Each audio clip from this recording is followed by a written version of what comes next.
Welcome to another episode of A Sandwich and Some Lovin', the podcast I, Kelly Raspberry Evans, do with my husband, Alan Evans.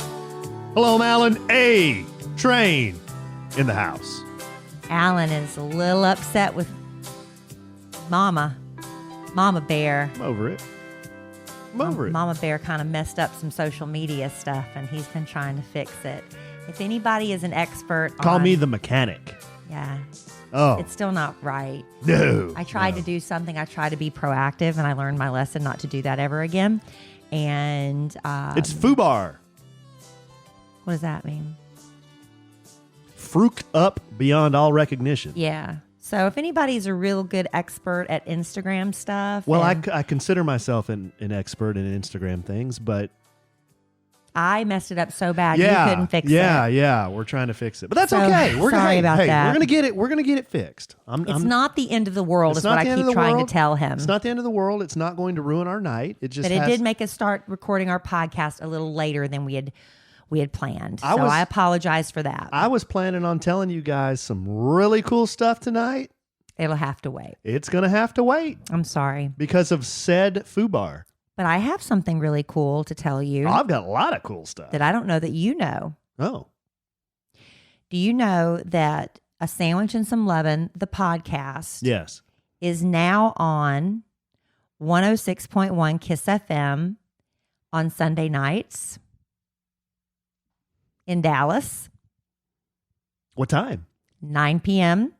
Central. 9 p.m. on Sunday nights? Yes, but if you listen to like the iHeartRadio app and you listen to KISS iHeartRadio 106.1 KISS FM out of Dallas, our producer Robert, who doesn't have enough to do as it is, stop talking. Has now been assigned the task of editing A Sandwich and Some Lovin' down to 30 minutes, and that is now on at 9 p.m. Central Sunday nights on 106.1 KISS FM in Dallas. Well, that's pretty cool. I know. And you can listen if you have the iHeartRadio app. I know how he can edit that down to 30 minutes. Just cut me the hell out of it. Well, why would we do that? It would only be half a podcast, which it technically is, but you're on it too. So is it it's not live, but is it are these recent or are these, what are these? Yeah, pretty recent. Picking and choosing from the good ones? I think they're all good. I think he's already edited. The one for this week was the one we ran on the podcast last week. I don't remember. Oh, okay. But it's not, it's going to be once a week and we do 2 podcasts a week. So I guess he'll just pick one of those. Or if we have one that we really like, he'll go back in the archives and pick it. So there's another way for you to listen to us. That's very cool. In addition to here on the podcast. Well, I'm not gonna That's exciting. I'm not gonna fake surprise because I actually knew this. You didn't know that? Yeah, I knew this was happening, but that's really cool. We're moving on up, babe. We just keep pushing and good things happen. Did Robert say something to you about it? Yeah, you were standing right there. Oh, I was? I don't remember stuff. Hashimoto's. I thought I was surprising him and he was right there. Yeah, remember we were in the studio and he said, "Hey, if you guys got a good podcast, you want to tell me about it?" Oh, that's right. You were there. Yeah. Okay. For the rest of you, surprise. Yeah, for the rest of you, surprise. And I want to say thank you to several people. If you listen to the last podcast, I talked about how I ruined dinner, which I ruined again tonight. I tried something else, but I'm trying. But I asked for crock pot recipes and we had a bunch of you that gave some. I would appreciate even more. But thank you, Kelly Dixon, Christy Norris, Jennifer D. from Melissa, Alyssa Guidos, April Clark, Angela Redmond, Jody Stewart, Tana King, Sandra Trout, Melissa Hecht. There might be some others, too. And more. Alan is just forwarding me the ones. As fast as I can. But I've got so many good ones to choose from. And they what? heeded my advice. What? We didn't get one with the little smoky weenies with jelly and barbecue sauce. What I might do when I have some time, it's going to be a minute. I got a lot going on. Maybe I'll compile all these together and we'll do a sandwich and some lovin's crock pot recipes. Well, here's the thing. The podcast family's crock pot recipes. We used to have, that's a great idea. I'm glad I came up with that. But we used to have a blog. We still do have a blog. We'll do that. It's at kellyandallen.com/blog. I'm almost embarrassed to tell you about it because if you go out there, the last post is probably, 3 months ago, 4 months ago? I don't know. I'm just overwhelmed. Yeah. I did get a little break today though. I had a speech. Well, I have a speech I have to write for this National Association of Broadcasters. it's a big deal. And when our boss man George originally asked Amen. JC and I from the Kid Craddock Morning Show Amen. to do this, we were told we'd be on a panel. And that's fine. I could sit on a panel all day. You ask me a question, I'll answer it. It might not be great, but, I can answer questions when I'm asked. Yeah, Kelly, Jose, I need you to sit on this panel. Amen. Hey, and we're doing happy hour after that. Amen. So what happened was that was not the case. It's not a panel. It is more like a TED Talk. No, I don't know what it is. I just need you to sit on it. Where I have to, and JC, we have to write a speech, submit it for approval, and then it's going to be put in a teleprompter, and we have to read it like a TED Talk. And it was due tomorrow. As of this recording, that would be September 12th, but in that Thursday, and we got a reprieve until Monday. So that was a blessing. So I've got to still write that speech. I have another speech to do on Tuesday, and then another speech to do the following Saturday. So I got a lot on my plate right now, but I will write a blog soon. That didn't sound real convincing. Babe, I'm a little overwhelmed. I know. 3 speeches coming up. We got a lot of stuff going on. But it's it's a blessing that people want to hear you talk, but it's real nerve-wracking. Today is September 11th, so by the time you hear this, it will not be September 11th anymore. But I just wanted to acknowledge that today is September 11th. I know Kelly and I have, I posted some stuff about it, but sad day 18 years ago. Patriot Day, I believe they also Day, call yeah. it. Yeah, Day of Service, where they encourage you to do something in the community. Mm-hmm. Where were you? Do you remember where? Well, everybody remembers where they were. I was driving to work. I was commuting to work. And at the time, I listened to a radio station in Dallas. It wasn't 106. It was called The Ticket. It's sports radio. And the morning guys, they broke in and said that a plane had hit the World Trade Center. And my first thought was, well, I bet a guy flying one of those single engine planes, he had a heart attack or a seizure. Yeah. And he accidentally ran into the one of those tourist planes or something. Right. Yeah. That was my first thought. I was like, well, that's really strange. And then when the report of the second one hit the building, I was like, okay, it's a coordinated effort. This is something's really off.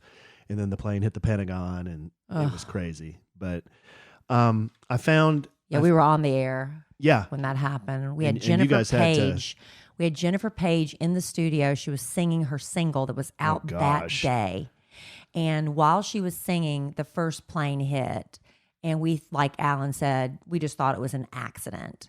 And then went to commercial break. The second plane hit. And it was just like the wind was sucked out of all of us. It was just everything changed that day. Every sense of security you had gone. And it was just an awful, awful day. We were on that radio. We just couldn't leave. We just stayed on the air. We talked to people. We called people. It was just an awful day. But here's I found some numbers just to remind you, not that we need a reminder all the time about this, but just to remember how awful this was. The estimated cleanup after the buildings went down was estimated that it would cost $2 billion. $2 billion to clean up. You know what the actual cost to clean everything up? More. $639.3 billion. Wow. To clean up. 100,000 job losses in Manhattan. 2,700 civilians plus dead at the World Trade Center. 342 firefighters dead. 60 police officers dead, 55 Army personnel dead at the Pentagon, 6,000 people injured. And did you realize that 42% of the victims were never identified? Yeah. Never identified. Nothing to see. There's nothing to see. But one thing I do know is they put 2 bullets in Osama bin Laden's face. Yeah. So that ended that. Yeah. And there's still the health complication. The people that were the first responders that were there for the cleanup, now they're having all the health problems. And, Jon Stewart's been fighting because their health benefits have been cut off. So he's been fighting to get those reinstated. It's just the long-term effects of that. That life was never the same. Yeah. It's ever the same. It's never fun talking about that, but gosh. My nephew Braden's birthday is today. Yeah. And he was only 2 years old when this happened, I believe. So... Yeah. Speaking of birthdays, I guess change the subject, get off of that heavy stuff. But shout out to Amanda Evans Wittenberg, my sister. She turned, I won't say her age. Well, she's younger than both of us. She had a birthday September 9th, so a few days ago. So happy birthday to my sister, my little sister Amanda, and happy birthday to Braden. You want to do a little bit of that, and then we've got and then we're going to shift some major gears here. I'm having a swap party this weekend, and that's where we've talked about it before. I'll probably talk about it on the next podcast, let you know how it goes and how you can throw your own swap party. But my friend Kenzie, she was going to be able to come. Now she can't. So she brought a whole bunch of stuff over and dropped it on the front porch. But she didn't have to call to let me know. You know why? Because my Ring notified me, hey, somebody's at your front door. Hey, there's stuff on your front porch. So as soon as I got home, I knew to go and grab it. That's just a convenience of Ring, but it's also an extra layer of security for your home. If you're home by yourself, ladies, if my doorbell rings, it sends a sheer panic through me. I don't know why. I'm in my secure home, but it just makes me really super nervous. But with Ring, I can just check the camera, see, oh, it's just the Amazon guy dropping off another package. Everything's cool, And it also helps you stay connected to your home anywhere in the world. So if you're traveling, get the notification on your phone. You can even talk to people through it too. So you can scare somebody away or just say, hey, can you hide that package somewhere else? Or, things like that. Ring is just that security you need. Everybody's getting one in your neighborhood, and you need to get one too if you haven't already. And as a listener, you have a special offer on a Ring starter kit available right now with a Ring video doorbell, 2, a motion activated floodlight cam. The starter kit has everything you need to start building that ring of security around your home. Just go to ring.com/sandwich. That's ring.com/sandwich, and additional terms may apply. Yep. All right, babe, we're going to start with some letters. We got a bunch of letters to go through. And I can paraphrase some of these. They're not real long. Okay. Well, why don't we do that? And then we're going to go through, we teased last weekend our personality profiles. Yes. I think we were going to follow up on that promise. And I kept my promise and I did it. Go through ours in detail. And then we'll see how far we get. But hey, I wanted to I don't want to be serious this entire podcast. We're hardly ever serious all the time. But we said something, we were talking about a subject a few podcasts ago, and I just wanted to clarify something that we said, because I got a letter from somebody, and she made some really great points. She was super nice the way she wrote me, and I'll read the letter to you here in just a second. But we were talking about jury duty. And on the podcast, we joke a lot. We say a lot of things tongue in cheek. We hope you didn't get the impression that Kelly and I think that jury duty is not important. No, it's important. I just don't want to do it. Yeah, nobody wants to do it. It's extremely important. It is. It's your civic duty. Yes, it's one of the privileges as an American to be judged by your peers and to be a peer and judge someone. Right. But let me read this letter to you. This actually came from an attorney, and she's a listener of the podcast. She says, "Dear Kelly and Allen, I was catching up on your podcast and listening to your comments about showing up for jury duty. Y'all influence a lot of folks that would make good jurors that we need. I'm an attorney who defends civil lawsuits filed against companies and individuals, and I try a lot of cases, and I always pray we have good and engaged jurors. The parties to the lawsuits are counting on their peers. Our great country really only makes us do 2 things: pay taxes and serve as jurors. Is it too much for folks to want to serve? It's so disrespectful to discuss ways to get out of it rather than espousing how this is our duty to serve our fellow citizens and our government. It would be great if y'all would encourage this attitude. Thank you from a longtime attorney who still has faith in the jury system. It's the best system in the world, although not perfect. Love you both, but please don't tell folks about throwing that summons away. How could anyone feel okay about that?" I don't. I was telling you what somebody else did. Let me tell you my opinion on the jury system. It is, nobody wants to do it. Everybody wants to try to get out of it. I am wondering, why can't we have a professional jury? It's like people want the job. These are people that are like professional peers. Because they're already biased. No, but it's like it's a good mix of people, and it's like that's their job is to be a jury. Maybe they campaign. No, I don't think you should campaign for it. How would you do it? I don't know. There has to be another way. But people have to. I don't know about that. People have jobs and stuff, and you get like $8 a day. And if you don't get picked, you have to give up a day of work and stuff. There just has to be a better way. Well, we exchanged a few messages, and I said, hey, I hope we didn't come across that way, because I believe personally that it's very important. I never blow off jury duty. I always go. I think a lot of everyday people, just like Kelly and I, think that, like Kelly just said, well, it's a time suck. I got to go to the courthouse. I got to sit there for a while. They're probably not going to pick me anyway. And that's kind of the person's thought process who maybe doesn't think a little deeper, like.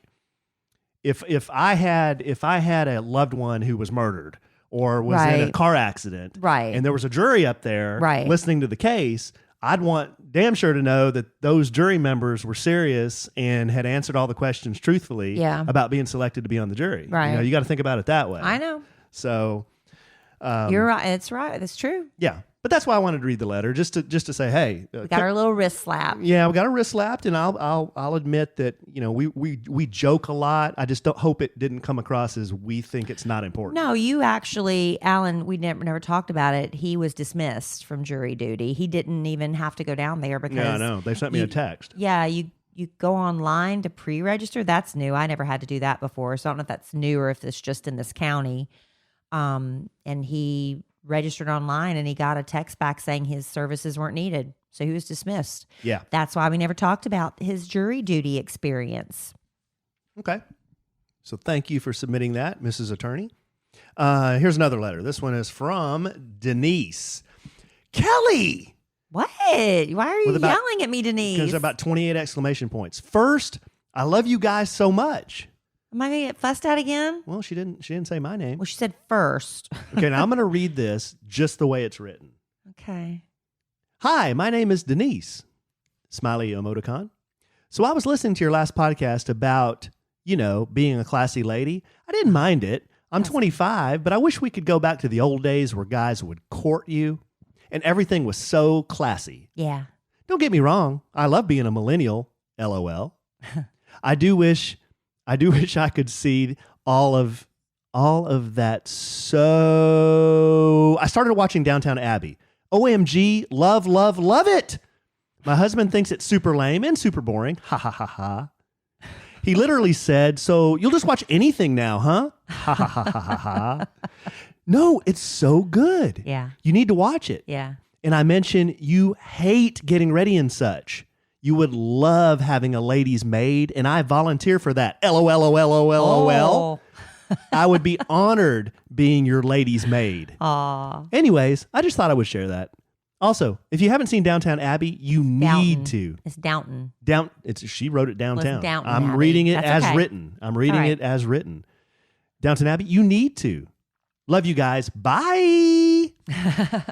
Well, I'll tell you this. My friend Tommy Jean, my best friend since 5th grade, has just started watching Downton Abbey because it was on PBS, I believe, and then Amazon Prime started carrying it. But here's a little tidbit about the Amazon Prime version.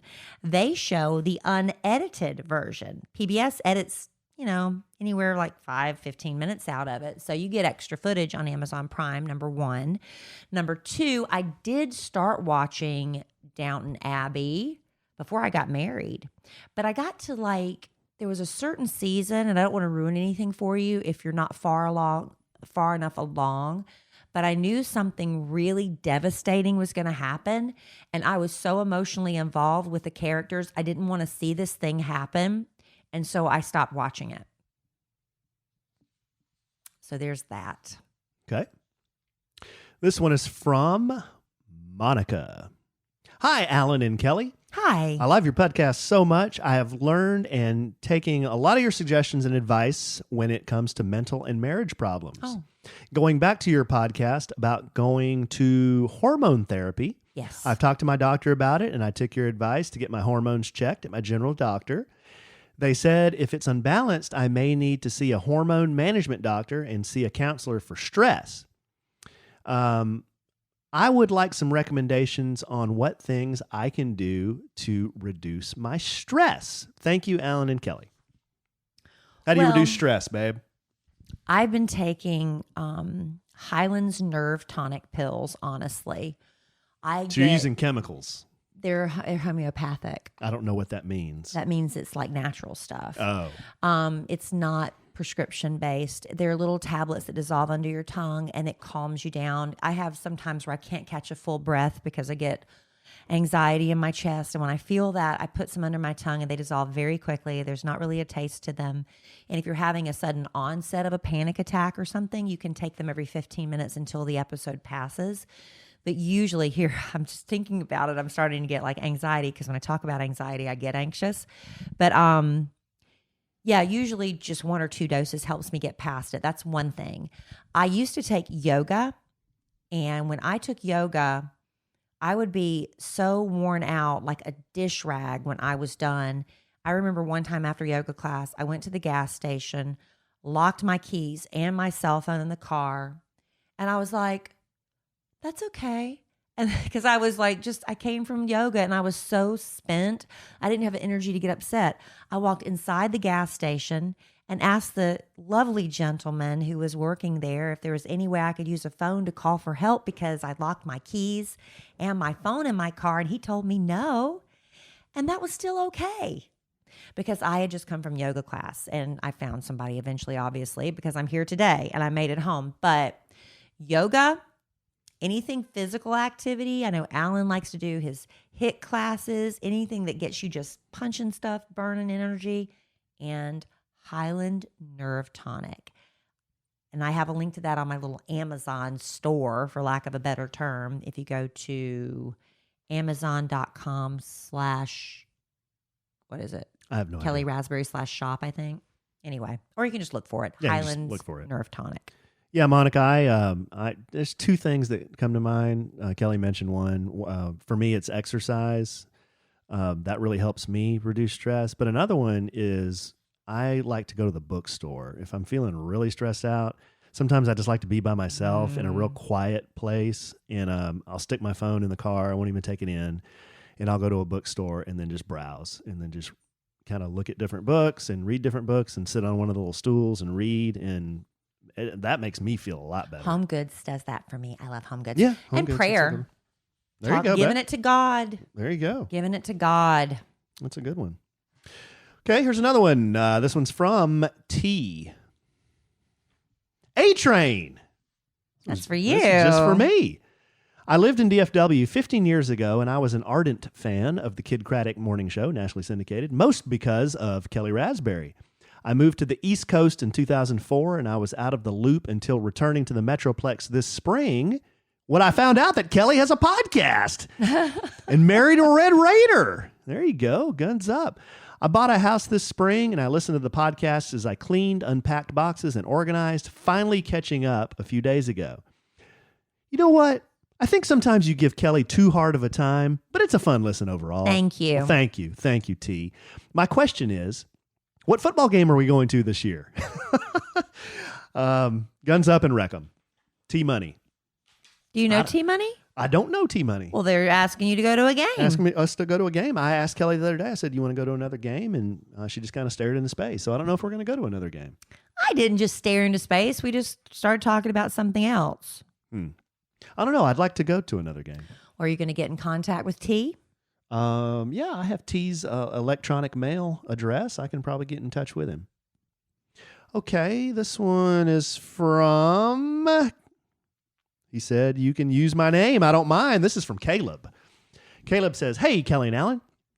I've been listening to the podcast and the Kid Craddock Morning Show, nationally syndicated, for years. I'm 18, so a young listener here. It's one of our younger listeners. Caleb, one of our younger listeners. In college, studying both education and psychology, and I have 3 jobs. wow, that was me. How about that guy? I didn't have 2 majors, but I was working 3 jobs and going to school full time as an English major. Caleb, look how much we have in common.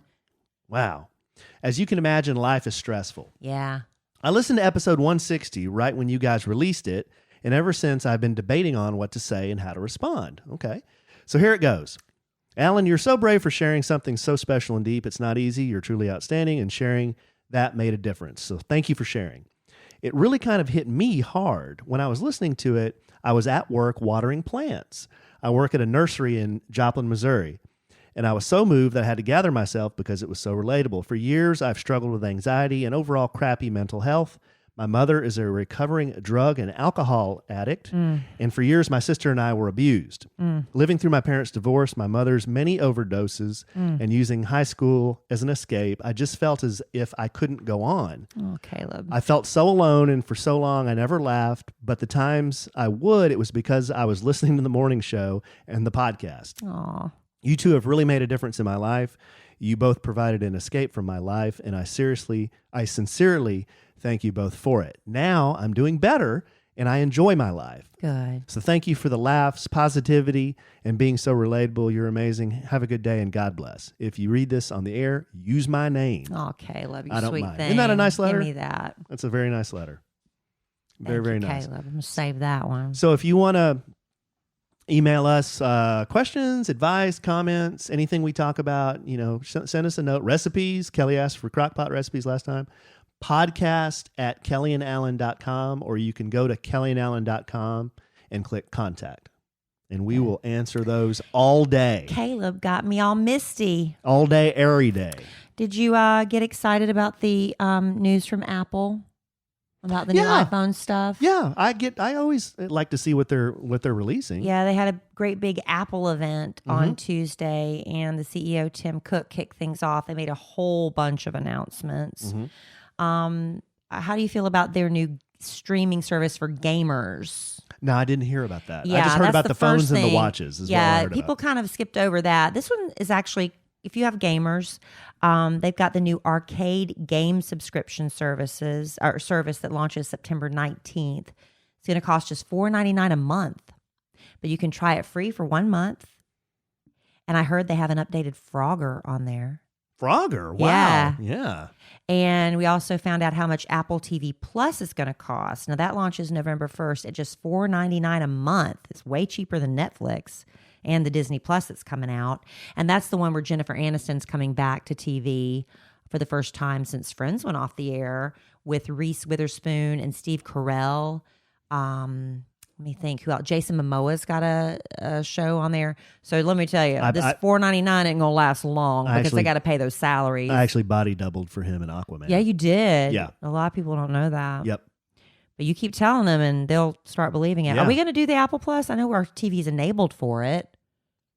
Babe, I'm going to show my ignorance here. We have Apple TV. Like we have two Apple TV. Is Apple TV Plus a streaming service? Yeah, it's a streaming service. Okay, so it's like Netflix. so it's like Netflix. Yeah, and Disney Plus that's coming out. So what's the advantage of me doing Apple TV Plus versus just using my Apple TVs to stream Netflix? Because there's different shows available. Jennifer Aniston and Reese Witherspoon and Steve Carell and Jason That's Momoa. not a big sell for me. Well, they're going to have original programming like Netflix does. Oh, okay. Now, of course, the phones is what everybody's talking about. In addition, before I get to the phones, a new Apple Watch came out, and it's going to be just $199. They had some new features to the Apple Watch. I've kind of been eyeing that Apple Watch 5 now. Yeah. What do you think about the kid getting an Apple Watch? It's the third generation. From Santa Claus. It's the 5th generation. Oh, I wrote down third. Yeah. Well, if that's, tell Santa Claus. You think Santa Claus would bring me an Apple Watch? Santa Claus brought you a bike last year that's sitting in a garage. Babe, it's 120 degrees outside. So? I'd rather run inside. All right. And then also the new version of the iPad costs $329. Although we have a really nice one. We'll sell you a really good deal. I'll sell you an iPad for $20. Mm-hmm. Apple also announced an iOS 13 software update for iPhone 6S models and later. That launches September 19th. You're getting in the weeds. Let me just tell you. babe. No, this is why I like this. This is the only reason. They had a whole bunch of other announcements. Let me tell you about this. It's going to have a new setting on it that's going to let you send all calls not from people in your contact list straight to voicemail. So you're not sitting there having to wait for telemarketers to ring through. It goes straight to voicemail if they're not in your list. I thought that was pretty good. So as far as the phones, they got iPhone 11, the 11 Pro, and the 11 Pro Max. And here's the thing. The iPhone 11 starts at $699, which is cheaper than the XR it's replacing.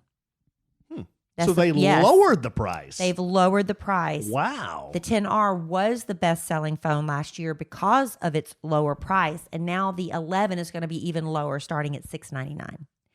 This one has a dual lens camera. I don't know if anybody's kept up with this, but real quickly, ultra wide and wide lenses. Were you watching any of the tutorials online from it? Pretty cool. I went stuff. to the website and poked around. Yeah. It has a selfie camera that's made wider.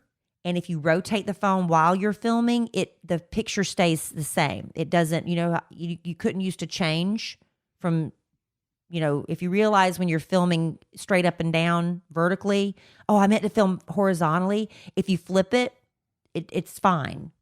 It doesn't go sideways. Am I explaining that right? Mm-hmm.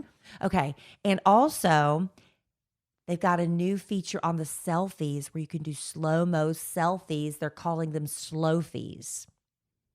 So like if you're a blogger or something and you want to do the wind's blowing, you're on the beach, you're the only one there taking pictures, you can do like a real sultry slow-mo shot. Well, I know some people who use the hell out of that. Mm-hmm. Also, they have a night mode that activates only when it's dark enough. You can't just turn it on anytime you want.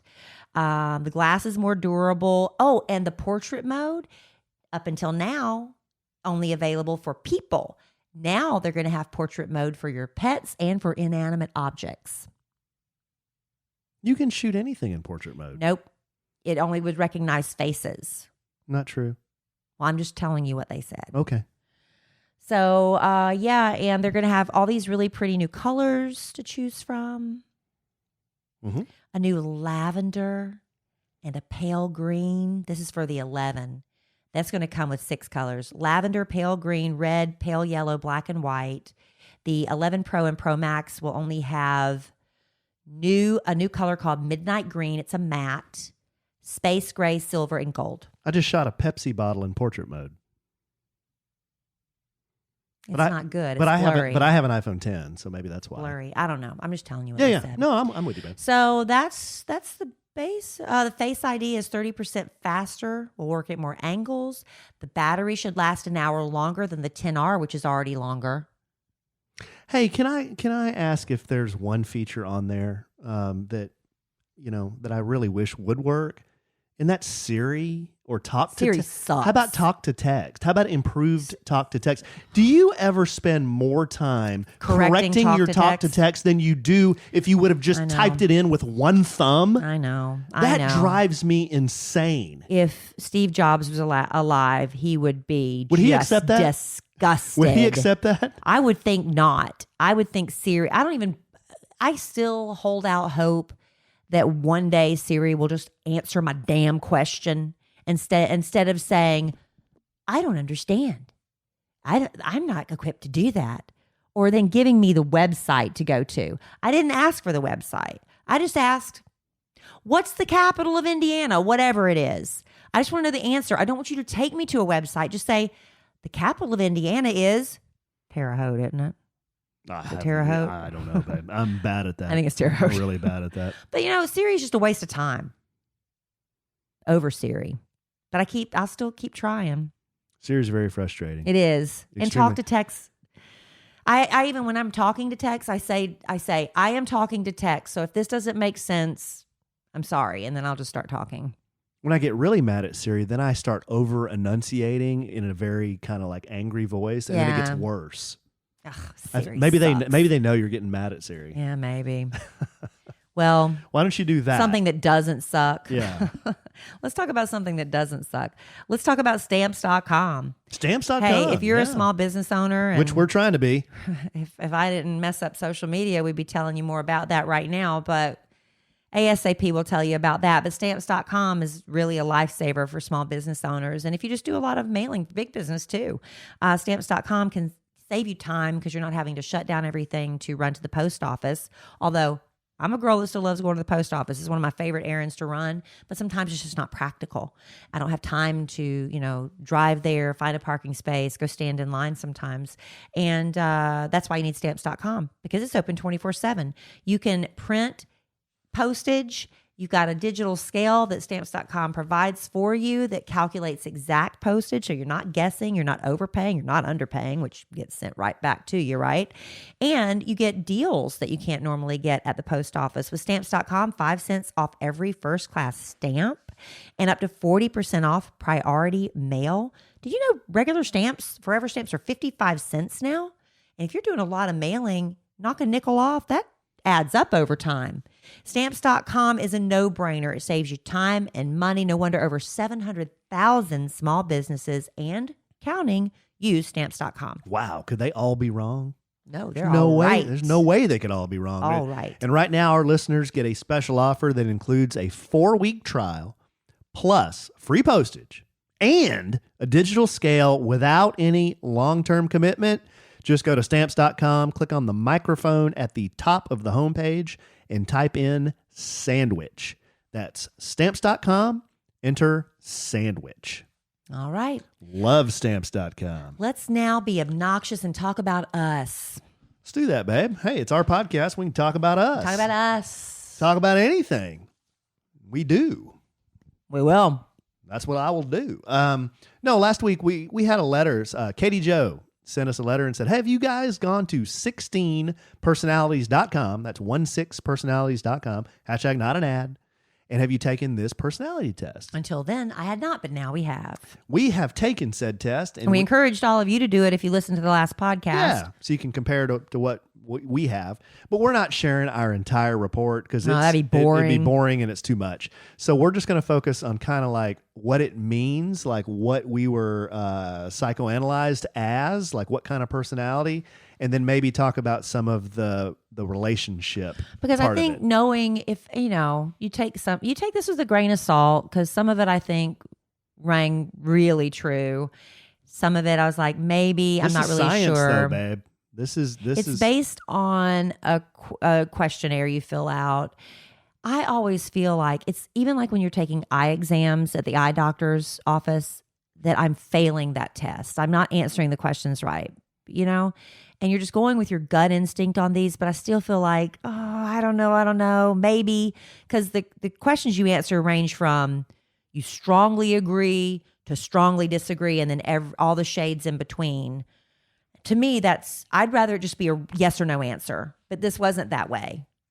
Okay, so I was kind of like, the whole time I was taking it. Tell us what it said about you. But I will say it would got? help you in your relationships, in your marriage, to understand how the other person thinks. It could help you dealing with them. I think this can only help. It can only Knowing help. more about your partner can only help, right? Now, for me, it said, based on my answers, I am an adventurer.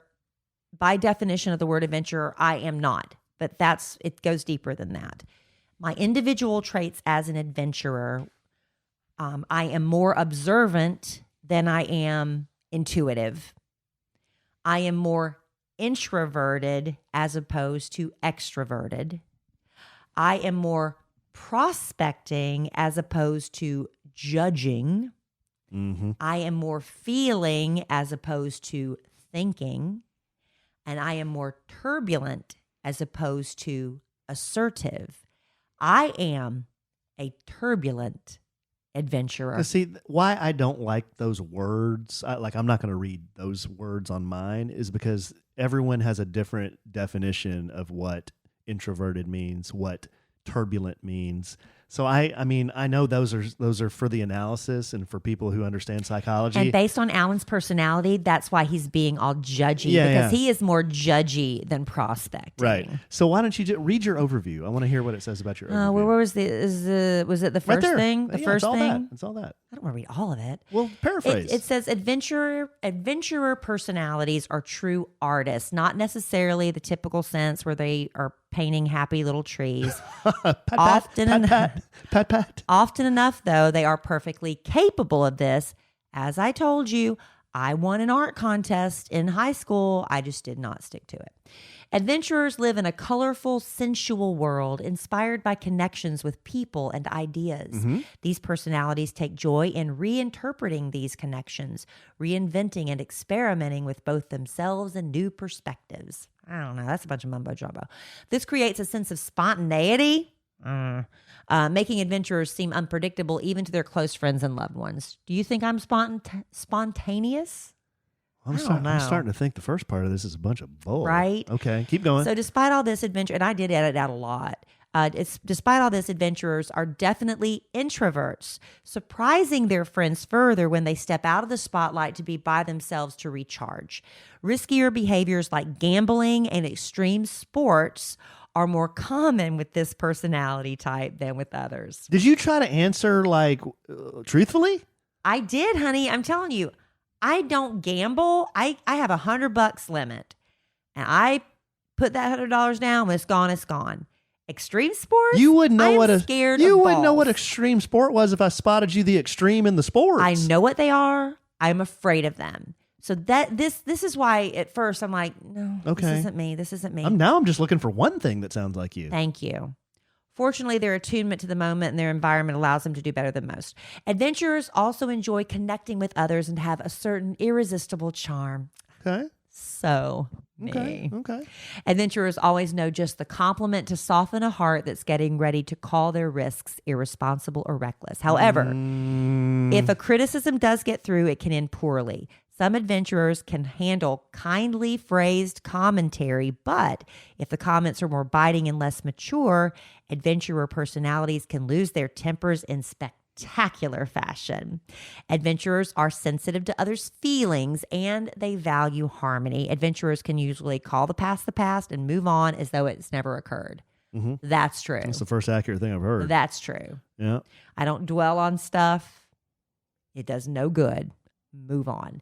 The biggest challenge facing adventurers is planning for the future, finding constructive ideals to base their goals on, working out goals that create positive principles is no small task. Mm-hmm.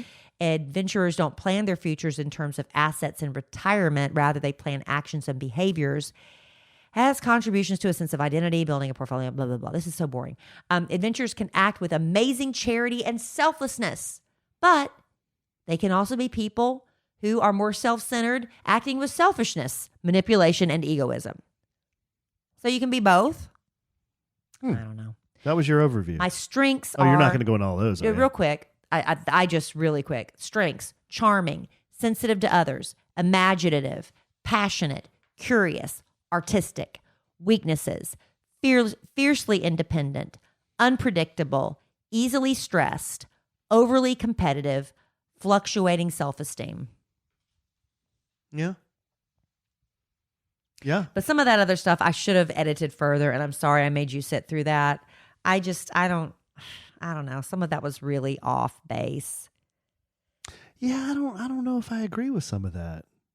Yeah. Like I said, I feel like I'm failing the questions because... Did you think about the question? I did, because I know you were sitting on a soccer field when you did them. Like I said, it goes from one extreme to the other. Either you strongly agree or you strongly disagree.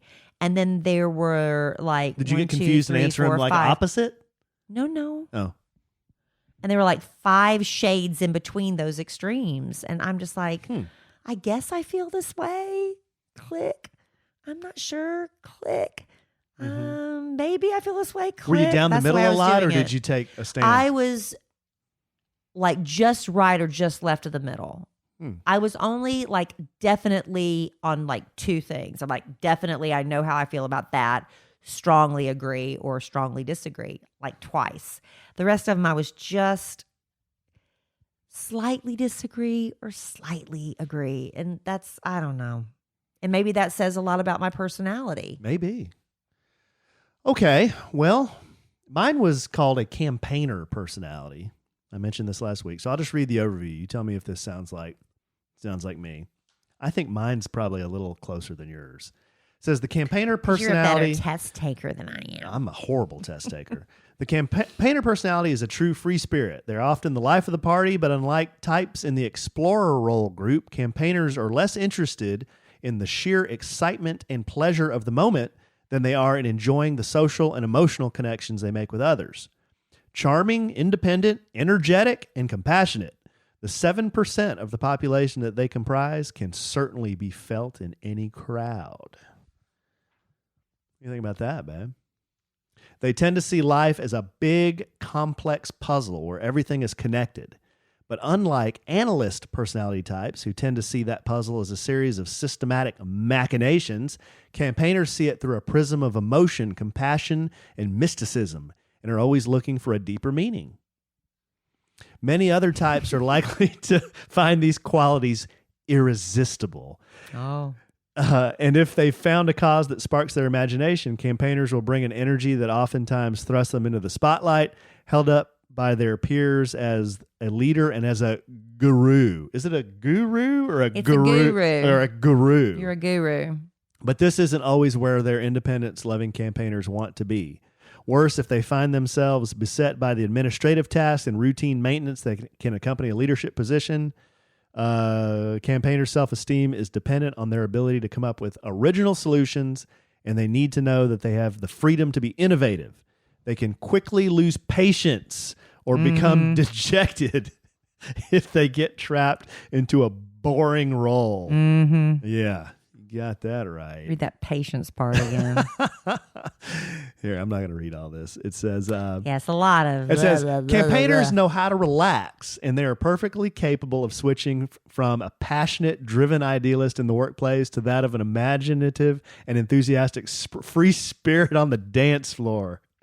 Often with a suddenness that can surprise even their closest friends. I get out there and bust out all the time, and you're like, whoa. Yeah, but you bust out so weird. Didn't say that I can dance good. It just said I'll bust out. You bust out behind the wheel of a car. Thank you. You bust out pushing a shopping buggy. Thank you. Bust out. The campaigner personality type needs to be careful, however. If they rely too much on their intuition, assume or anticipate too much about a friend's motivations, they can misread signals and frustrate plans that a more straightforward approach would have made simple. Sounds like I think about what someone might be thinking more than I just kind of like be logical about it, maybe. I do that a lot. Like, yeah. Was there an ulterior motive there? I guess, I think about that a lot. Yeah. Is there some other motive that I should know about? What else we got here? Oh, okay. To finalize this, it says campaigners will spend a lot of time exploring social relationships, feelings, and ideas before they find something that really rings true. But when they finally do find their place in the world, their imagination, empathy, and courage are likely to produce incredible results. Wow. What a glowing personality assessment. Campaigners you may know. What are your strengths and weaknesses? Robert Downey Jr. and Robin Williams. I didn't print those. I just printed the overview and then the... Well, it was interesting about the relationship stuff. It says adventurers are not great long-term planners. They prefer to let their partners take the lead. Okay, well, there's finally something right. Yeah. Also caring and loyal. That's true.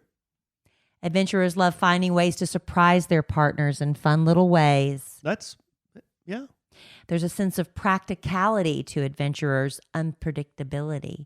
If anyone's going to cancel a planned trip to stay home with a partner who suddenly got the flu as a gesture of affection, it's the adventurer. But it's also important for an adventurer's partner to make it clear to her that this love and attention is valued. Adventurers would never ask for thanks, but it can really hurt her feelings if they don't hear it.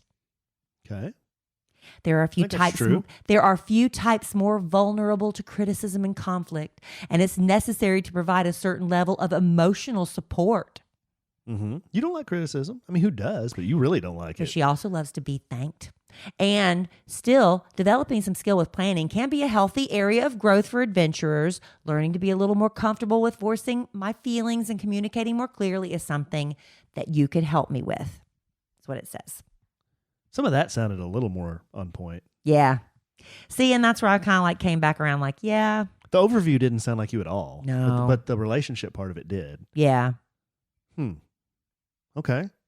Well, here's some of my, I'm not going to read all of this, some of my relationship analyses here. See, I highlighted mine. People with campaigner personality types express their ideals sexually as well, exploring the physical with imagination and passion, viewing these times together as a chance to let their feelings shine for each other. Why do you do that? Sharing their love and affection. I don't want someone to use my voice. That's so ridiculous. People already use my pictures online. I'll get into that in a minute. Why you got to do that voice? Don't know. I don't even hear what you're saying because you're talking silly. It's Hank Hill. Campaigners will willingly experiment with their partners, even early in a relationship. But they can also be oddly perfectionistic, believing that these physical acts are a representation of perfectionism. And that's also a reflection of their sensitivity. Let's just talk about all the experimentation we do. Their desire to, hey, I've thrown it out there and I've been shot down I've been shot down like a freaking B-17 over Germany. You throw down the same suggestion that every other husband throws down, and every other husband hears no. That is the one suggestion. First of all, not every other husband hears no. There lot. are some that hear yes. Oh, not a lot. There are some. To this podcast. There are some that hear yes. Well, that's Mr. Adventurer. I'm just saying. Like, I'm the adventurer. Not everyone can handle the excitement, occasional neediness, and emotional ups and downs that this philosophy entails. Whether long distance or long term, mystical or physical, campaigners constantly explore new ideas and improvement, fantasize about future possibilities in dating. This tendency to look to their partner rather than the present can be self-defeating, and their spontaneity makes it harder to stay focused on their end goal of a long-term relationship. Excuse me. If their partners are not able to reciprocate these acts of excitement, I said no, and devotion, I'm devoted. Campaigners I'm just not devoted to that. will likely end up feeling unhappy and misunderstood. No, I understand. And it's no. Babe, I'm not. Now people are going to think that's what I bug you about that all the time. Not true. I think I mentioned it one time in a passing as a joke, and it was very apparent to me that that wasn't happening. And that's fine. I mean, that's fine with me. Yeah. We're always experimenting. That's what we're doing. We pull back the kimono a little bit. I can't. Well, no, I can. I can't say. But I remember. Well, I can't. I've heard you say on more than one occasion, like, what? Whoa, babe. Whoa. I've heard that before. Okay, let's just leave it at that because I have no idea what you're talking about. I've gone through this personality assessment 2 podcasts now, and I'll read something, and you're like, oh, that's a bunch of bull. And then I give you an example, and you're like, oh, yeah, I guess that could be right. Yeah, yeah. You're not even thinking about it. If I could give details, then this would all make a lot more sense. Well, you can't. This would make a lot more sense. All I know is I do. All worked up. All What I does it know say is about that? all I know is I do yoga every time I go to the HIIT gym. Okay. Let's see here. What else does it say? Campaigners go all in with their relationships, and if they fall apart despite their efforts, they can end up plagued with questions about why the relationship failed and what they could have done differently. Without a buoy, these thoughts can crush a campaigner's self-esteem as they sink into depression. It's important for campaigners' personalities, as with anyone, to remember that relationships are always mutual interest, mutual growth, and mutual responsibility, and they can't be solely accountable. So I think they put a lot of pressure on themselves to make things work. Well, that's good because I want you to plan everything. There you go. That's why it works. And real quick, I thought this was really interesting about the parenting. I thought this kind of nailed me to a certain extent. Adventurer parents are one of the most relaxed personality types there is when it comes to parenting. Adventurers believe the only way to really have their children grow up and to be open-minded and well-balanced people is to let them explore and experience new things, make mistakes and learn from them, to always know they'll be able to come home at the end of it. Basically, it was saying that I kind of let a kid just do their own thing and try not to interfere. You know what I'm saying? Like, I kind of like let them learn by doing. I think I kind of got a lot of that from my mother. Interventions and hardline rules are not the adventurer's style. The freedom adventurers grant their children comes with risks too, because it demands a certain level of maturity from children themselves. These can be hard lessons for people with the adventurer personality type too, since they're more sensitive than most when it comes to their lifestyles or parenting being criticized. But I think that's true for every parent. You criticize a parent, you take it very personally. But it also says this is where it was wrong. Long-term planning is another challenging area for adventurer parents when it comes to things like saving for their children's college education. Honey, I had that taken care of from the minute the day she was born, I started saving for that. So that wasn't true. But also that adventurer personalities need to know their work and effort are appreciated, something teenagers are not well known for expressing. And it can take a lot of practice on the adventurer parent's part to learn the emotional control necessary to not overreact when things don't go the way we want. Children make an effort to distance themselves when they're teenagers. And adventurers need to know their loved ones are still by their sides. So, but it also says I'm less likely to create such a divide than other more rigid personality types with their kids. Like the kids don't normally, like I keep it together enough where they don't totally reject me. So that's good. Right? Yeah. Did you look up your parenting style? Babe, I'm kind of hands off when it comes to parenting. I didn't. I don't have it in front of me to share it, but maybe I'll look that up for next time. This is a lot of information about our personalities. But this is just to give you a flavor of the type of information that's in there. I think the takeaway here is that it's interesting to hear what a personality test says about your partner and then also about yourself, because one of my things is, and I'm sure a lot of you are like this, is I don't see myself how other people see me. It's really hard for me to see me like other people see me. To me, it's somebody will say something about me or say, and I'm like, what? Really? It just doesn't. Right. It doesn't make any sense. So for me to take a test like this and then to hear this research come back based on the questions I answered, it's interesting to me. I thought it was. Did it feel mostly true? Yeah, it did when I start thinking a little more deeply about it. But then you hear mine and you're like, well, yeah. But some of it was true. Some of it was true. But it's like your horoscope. When you read your horoscope every day. Well. And I could change Aries, which is me, and I could write Pisces on it and hand it to somebody that's a Pisces. Babe, and they would read that and say, so me. Horoscopes. I'm like, that's really an Aries. Horoscopes are like magicians in mind reading. Like a lot of what you say could apply to anybody. Well, right. But do you think it does matter when you were born, how the planets were aligned, what time of day it was? No. You don't think? No. I don't believe too much in astrology, if that's what you're asking. Well, then why do you have Leo the lion on your arm? Because I like lions. But you're a Leo. Well, yeah. You don't think you have the characteristics of a Leo? Maybe. I don't know. Yeah, probably. I don't know. Probably. I don't know. It was interesting. It was interesting.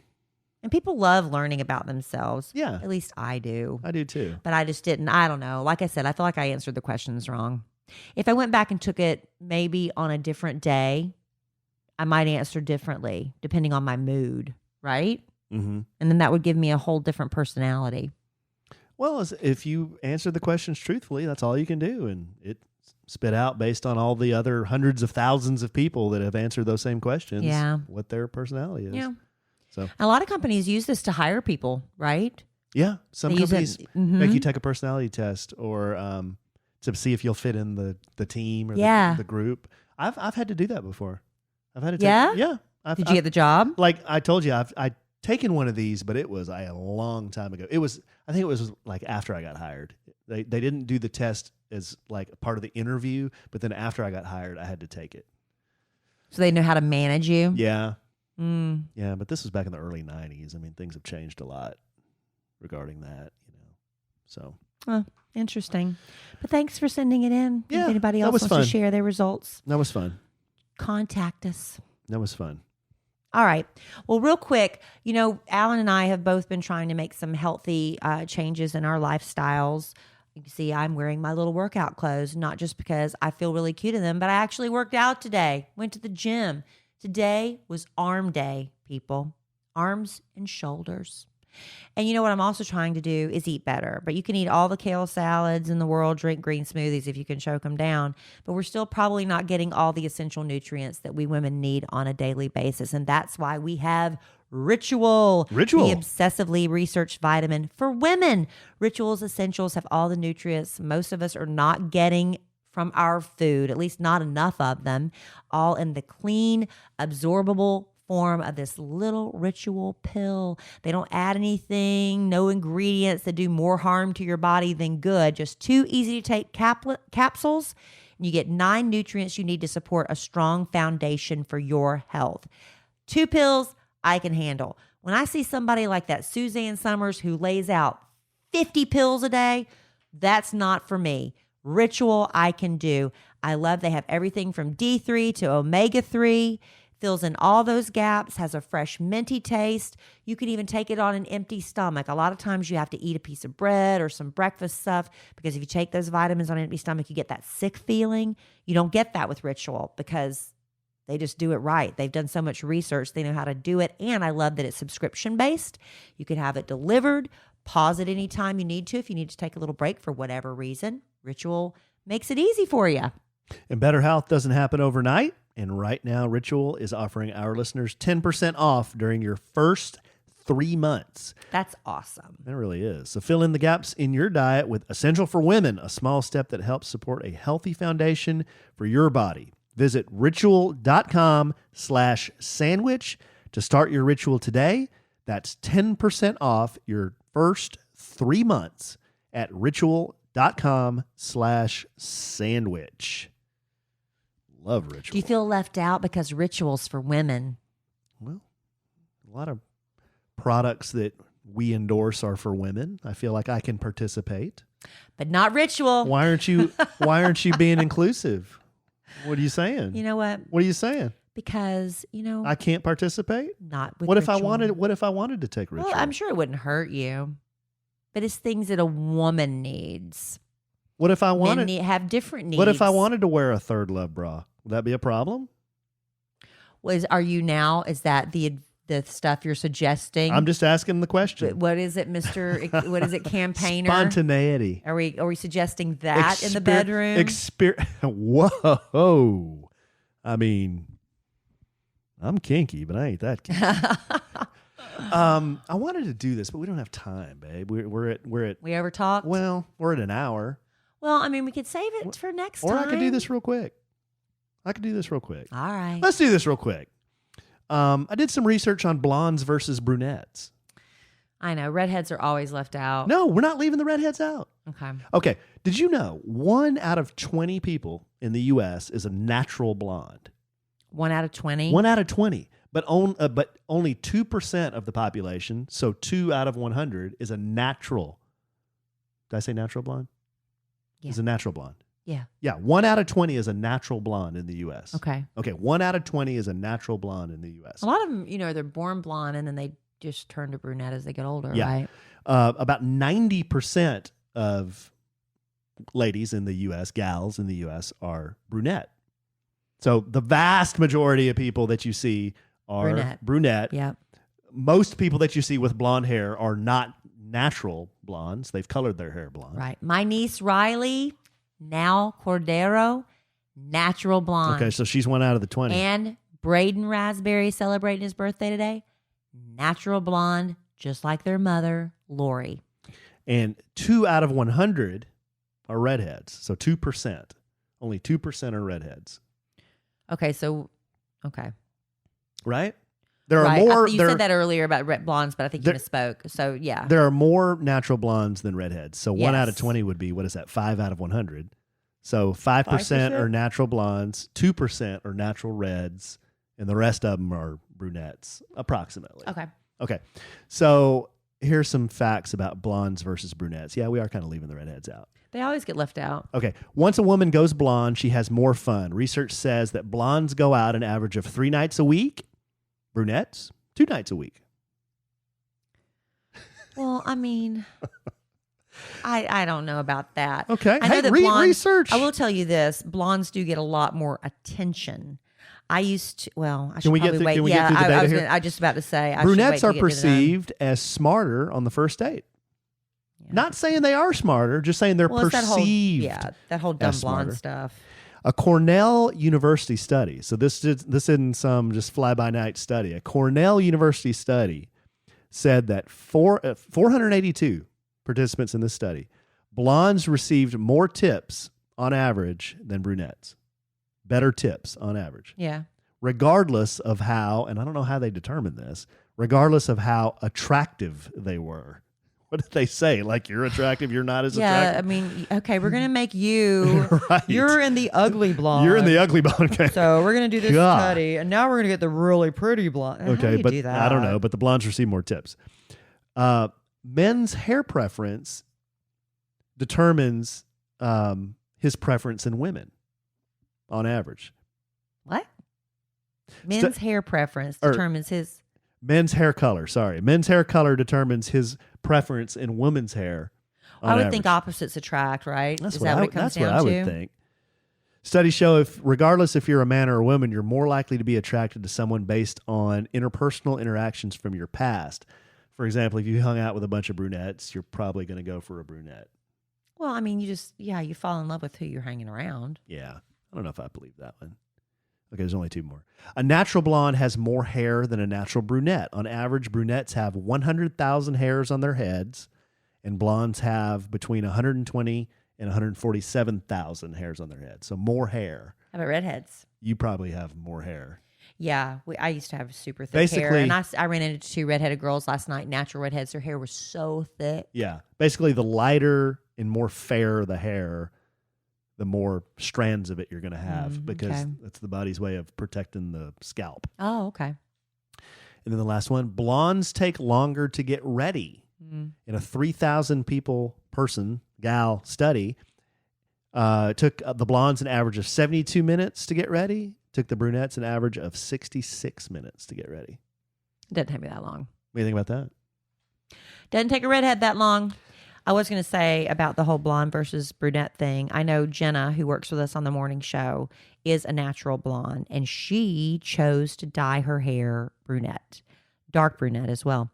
And she and I, when she was blonde, we would walk around. We'd go to different cities or whatever. We're traveling with the morning show. And I kid you not, we'd be walking down the street. People would stop her and say, "You are so beautiful. Oh my gosh, you're so beautiful." We'd be shopping and we'd be together. And I'm just standing there like Allen feels. What am I, chopped liver? Yes, I was chopped redheaded liver. Were you just like, duh? We would go shopping. We'd be in a store. Obviously, the two of us are together. People don't care about manners. They don't care about making me feel okay with the way I look. They were all, "Oh my gosh, Jenna, you're so beautiful." They would they didn't know her name, Jenna. They would just stop her and like, "Oh my gosh, you're so gorgeous, so gorgeous." She went brunette. That kind of stuff stopped happening. I can walk around with her now. It doesn't happen. It's something about that blonde hair. She's beautiful hair too. She said when she was blonde, that when she used to go out to clubs and stuff, girls were so mean. They would walk up to her and just yank her hair because they were convinced it was a weave. Wow. And they would go into the bathroom. Girls are crazy sometimes at bars, but they would yank on her hair, and her hair is naturally that long and thick. A weave. Who calls it a weave? Everybody. Oh, I thought they were extensions. Well, it's a weave. But anyway, yeah. But yeah, they always leave the redheads out, I guess because we are so rare. Well, you're only 2% of the whole world, man. Right. And half of them are in Ireland. Every once in a while, and when I say stuff like that, I get everybody tagging me in that Facebook thing that goes around about redheads, about how we are less sensitive to anesthesia. Oh, yeah. We have to take more anesthesia, stuff like that. Yeah. I don't know. I know I have a higher pain threshold than a lot of people. I'm often complimented about that when I go to doctors' offices for procedures. I get told that I have a high threshold for pain. Well, let's test that out on Friday the 13th here in a few days when the kid gets his Friday the 13th tattoo. Yeah. Not sure where I'm getting it yet, but I'm going to get one. And let's get Kelly Raspberry Evans under the tattoo machine. You don't want me to have a tattoo. Yeah, I don't. I highly recommend you not get a tattoo. I don't know why you're so opposed to it. I don't have any desire to get one. God, I was kind of panicking the other day. You thought I was going to get one? No. I was panicking inside a little bit because Dylan went to our 7-year-old. He went to a birthday party, and he got a bunch of temporary tattoos. And when he got home, he was so excited to show me what was in his goodie bag, and he pulled out these temporary tattoos. And he showed me, he said, Daddy, look what I got. I got temporary tattoos. He loves those. And he goes, will you put them on me? And I'm like, yeah, sure, that's fine, buddy. And he goes, I want tattoos just like you. And I'm like, Bud, no, you don't. Well, I said, you want these kind that these wash off. I said, you do not want any tattoos, and you're not getting any tattoos anytime soon. Or I said, you don't want. I said, they hurt, and don't do it. He's like, oh, okay. I just want the ones that wash off. Yeah, that's what I want. That's like the dad with a cigarette hanging out of his mouth. I want to smell like you, Dad. No, you don't want to smoke like me, son. So I had a mini. The kids want to be like their parents. I had a mini panic moment. Well, so I'm going to keep advising him highly. He learned it from you, Dad. I'm going to keep advising him highly that is not something you want to do. Man, the thing I told you about Emma Kelly, I wanted her not to smoke, so she thinks smoking is disgusting, and I wanted her to hate glitter. And those are two things I have accomplished as a parent. She hates glitter and yucky smoking. That's good. Yeah. I'm not a fan of glitter and smoking either. Glitter's awful. Yeah. Hate it. So anyway, good luck keeping Dylan out of the tattoo parlor. Well, here's what he can do. He can get one when he's 45, because that's when I got my first. Well, or he can do it when he's 21. Yeah, that's true. Or 18, actually. I think you can do it when you're 18. 18. All right, babe. Well, we've gone way over now. But, hey, that's what we do sometimes. You feeling it? Well, I wasn't really feeling it. We just had a lot to talk about. Yeah. We'll have more to talk about next time. Yeah. We'll talk about. I got some good stuff we didn't get to this time, but we'll get there. Okay, honey. Well, don't forget, find us on YouTube. If you want to watch us as we record the podcast, it's A Sandwich and Some Lovin'. Find us on social media. Hopefully there'll be more social media for you to find soon once Alan fixes the mess I created. But I'm right now at Kelly Raspberry across the board with Instagram, Facebook, and Twitter. Alan has a couple of different Instagram and Twitter handles. They're a little different. Yeah, just follow me at the Alonzo 1971. ALAN, Alonzo. Yeah, and then the podcast has its own social media, so we're on Instagram and Facebook. And if you just stumbled across A Sandwich and Some Lovin', thank you for finding us. We'd love it if you go to wherever you listen to your podcast, subscribe, like it, give it a 5-star review and something really nice. That'd be awesome if you could do that, if you're feeling it. All right, babe. Good. I think we got it all in. I think we got it all Anything in. else you want to say? Or do you have somewhere you need to be? Well, I gotta finish this up here at some point. We can't do this all night. Oh, yes, we could. How about this? I'm not going to do this all night. Right. All right, babe. Well, this is fun. We talked about a lot of stuff. I love you desperately. Love you. Love our listeners desperately. But I'll bet you good money we will do this again real soon. And in the immortal words of the great Keanu Reeves, life is good. Have a good sandwich.